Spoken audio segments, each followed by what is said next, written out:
माझ्यासोबत रायगड जिल्हा UBT अर्थात शिवसेना उद्धव बाळासाहेब ठाकरे गटाचे उपजिल्हाप्रमुख नितीन सावंत आहेत. त्यांनी मगाशी पत्रकार परिषद घेतली आणि त्या पत्रकार परिषदेमध्ये त्यांनी गंभीर स्वरूपाचे आरोप केलेत.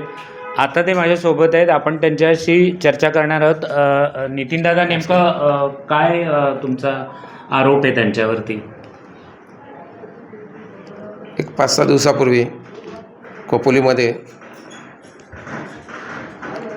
आमचे मित्र मंगेश अप्पा काळोगे यांची दुःखद अशी घटना त्या ठिकाणी घडली. अतिशय निंदनीय, जेवढा निषेध करावा तेवढा थोडा, माणुसकीला काळिंबा फासणारी अशी घटना त्या ठिकाणी झाली. आणि आम्ही सगळे शिवसेना उद्धव बाळासाहेब पक्षाचे सगळेच पदाधिकारी त्यांच्या दुःखामध्ये त्या ठिकाणी सहभागी आहोत. आणि ते झाल्यानंतर DYSP इथले असेल त्यांनी आम्हाला सांगितलं, तुम्ही सोशल मीडियावरती या कशावरती त्याच्यावर रिॲक्ट होऊ नका. प्रशासन जे खरेच त्या ठिकाणी गुन्हेगार आहेत त्यांना त्या ठिकाणी सजा होईल. आणि आमचं पण पक्षाचं तेच म्हणणं त्या ठिकाणी होतं की जे खरेच गुन्हे त्याच्यामध्ये असतील त्यांच्यावर कडक कारवाई झाली पाहिजे. तो खटला फास्ट ट्रॅकवर त्या ठिकाणी चालला पाहिजे. आणि त्यांच्यामध्ये जे दोषी ठरतील त्यांना जास्तीत जास्त जी शिक्षा होतील ती त्या ठिकाणी झाली पाहिजे. ही भूमिका आमची असल्यामुळे आम्ही कधी सोशल मीडियावर व्यक्त झालो नाही ना कधी मीडियावर व्यक्त झालो. पण गेले 2 दिवस झाले सोशल मीडियावरती आपल्या पोस्टी टाकायच्या आणि आपल्या लोकांनी त्यांच्यावरती कमेंट करायच्या. हे काम त्यांनी 2 दिवसापासून चालू केलं आहे. आणि यांनी एक दूषित वातावरण त्या ठिकाणी ते तयार करतायत. माझं त्यांना हीच विनंती आहे,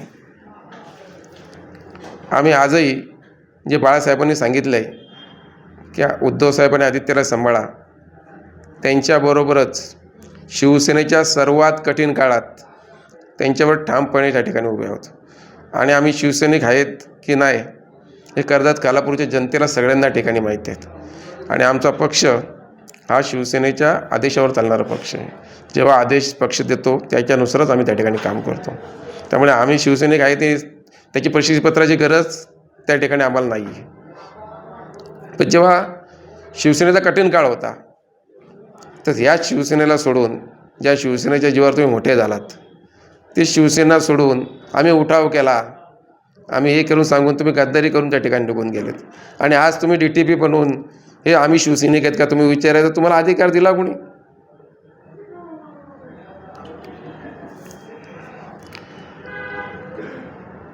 गेले 15-1 वर्षापूर्वीच्या सगळ्या घटना तुम्ही त्या ठिकाणी आठवा. मग ते पंढरीबुवा राऊत असतील, ते भीमसेनदादा बडेकर असतील, ते प्रसाद सावंत असतील, ते बाबू घारे असतील, हे सगळे शिवसैनिक नव्हते का? हे सगळे शिवसैनिकच होते. आणि या सगळ्यांना अडकवणारा जो आता शिवसैनिक म्हणून स्वतःला घेऊन घेतोय हाच खरा कर्जतचा हक्का आहे. आणि यांनी सगळ्यांनी हे त्याचं कामच आहे. प्रत्येक वेळी आपला विरोधक कसा संपेल. आणि त्या कर्जतचा हक्का म्हणजे नेमका कोण? कर्जतचा हक्का कोण आहे तर हा महेंद्र थोरवेच कर्जतचा हक्का आहे. हे मला जाहीरपणे तुम्हाला या ठिकाणी सांगायचं आहे. कारण आज शिवसैनिकांवरती आमच्या जेव्हा एक शिवसेना असताना पण त्या शिवसैनिकांवर अन्याय करायचं काम त्यांनी केलं. आज प्रत्येक वेळी आज मोठा गंभीर गुन्ह्यामध्ये त्यांना अडकवायचं कामच या लोकांनी त्यांनी केलं. आणि आज तो तटकरे हक्का आहे, साहेब हक्का आहेत, हे ते हक्का आहे. अरे कर्जत खालापूरचा प्रत्येक माणूस तुला ओळखतो. आणि हे 15-20 वर्ष कर्जतचं चाललं राजकारण हे प्रत्येक कर्जतच्या सर्वसामान्य मायबाप जनतेला त्या ठिकाणी माहिती आहे. फक्त प्रत्येक माणूस आपला कामधंदा करून आपला उदरनिर्वाह करत असतो. त्यामुळे कोण या राजकारणात पडायचं नाव आहे म्हणून ते प्रत्येक माणूस त्या ठिकाणी शांत आहे. पण तुम्ही प्रत्येक वेळी कुणाला तरी अडकवायचं हे एकच काम ठिकाणी आपला विरोधक त्या ठिकाणी राहायला पाहिजे. हीच एक भूमिका त्यांच्या मागच्या असल्यामुळे ते नेहमी काम करत असतात. आज खरंच काय घटना आहे त्याचं गांभीर्य काय आहे हे आज तुम्ही लोकप्रतिनिधी आहात, तुम्हाला जनतेने 1 वर्षापूर्वीच त्या ठिकाणी निवडून दिलेलं आहे. तर तुम्ही त्याचं गांभीर्य ओळखलं पाहिजे. पण आपलं काहीतरी आपलं टार्गेट उद्या भविष्यातला सुधाकर घारे असतील, भरत भगत असतील म्हणून त्यांना आपलं टार्गेट करायचं म्हणून तुम्ही त्यांचं नाव घेत आहेत. भविष्यामध्ये अजून कुठल्या शिवसैनिकांचा काय विषय आला तर नितीन सावंतचं नाव घेतलं जाईल. उद्या भारतीय जनता पक्षाचा काय विषय आला का त्यांच्या लोकांचे नाव हेच तुम्ही करतात का? कुठला नेता कधीच सांगत नसतो की कुणा चुकीचं काम करा म्हणून.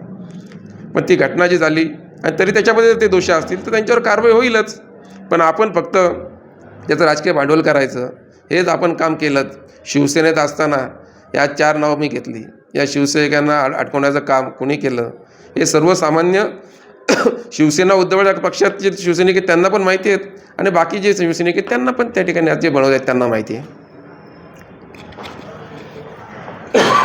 खऱ्या शिवसैनिकांना गुंतवण्याचं काम आमदार महेंद्र थोरवे यांनी केलं असा आरोप नितीन सावंत यांनी केलेला आहे. कॅमेरामन ज्ञानेश्वर बागडेसह संतोष दळवी, न्यूज 18 लोकमत, कर्जत.